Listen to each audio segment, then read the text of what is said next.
안녕하세요. 곽지영 선생님입니다. 오늘 이야기해볼 내용은 25쪽에 어떤 말을 들을 때 가장 행복한가요? 를 주제로 이야기해보려고 하고요. 내용은 사도행전 13장 13절에서 14장 7절에 대한 내용입니다. 본문의 선생님이 조금 압축해서 이야기를 해보자면 바울과 바나바의 1차 전도 여행 가운데 중요한 전환점이 되는 장면인데요. 바울과 바나바는 밤빌리아 버가를 거쳐 비시디아 안디옥에 이르게 됩니다.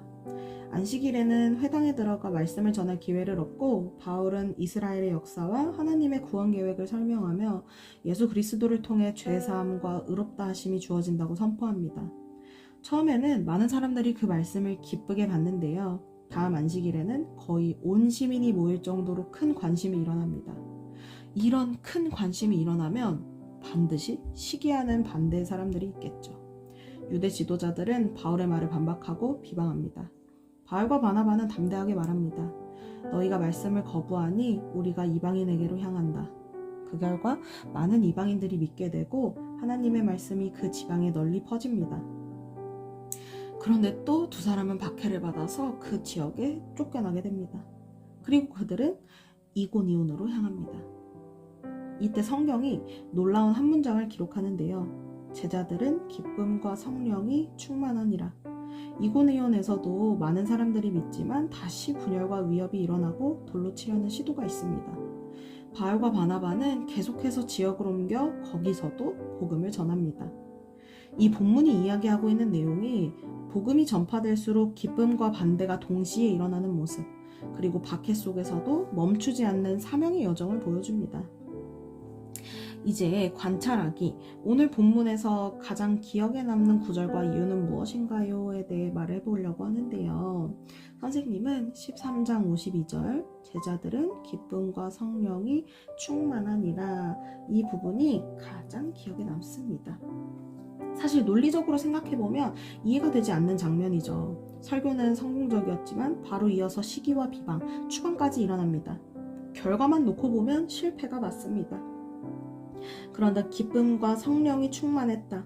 이 본문은 우리한테 한 가지 사실을 보여줍니다. 행복은 환경의 결과값이 아니라 존재의 상태구나.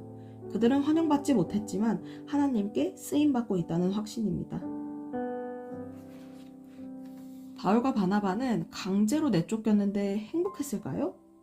선생님은 행복했을 거라고 생각합니다.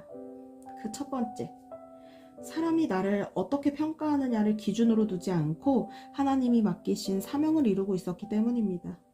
두 번째, 외부에서는 쫓겨났지만 내면에서는 하나님이 떠나지 않으셨기 때문입니다.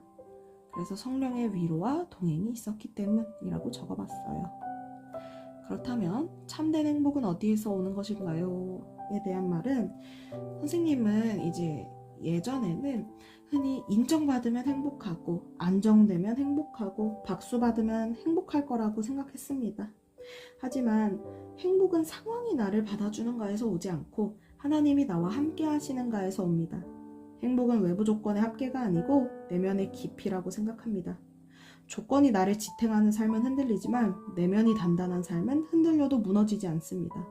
우리 학생들도 이 점을 기억하면 좋겠습니다.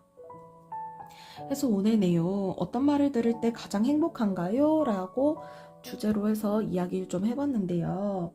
마지막으로 오늘의 기도하고 마치겠습니다. 하나님, 사랑의 말 한마디에 흔들리는 마음이 아니라 주님의 말씀 한마디에 기뻐하는 사람이 되게 해주십시오. 인정받을 때보다 순종할 때 더 기쁘게 하시고 환영받을 때보다 사명을 감당할 때 더 행복하게 하소서. 환경이 아니라 성령의 충만함으로 살아가게 하시고 쫓겨나는 자리에서도 기쁨을 잃지 않는 믿음을 허락해 주시옵소서. 예수님의 이름으로 기도드립니다. 아멘.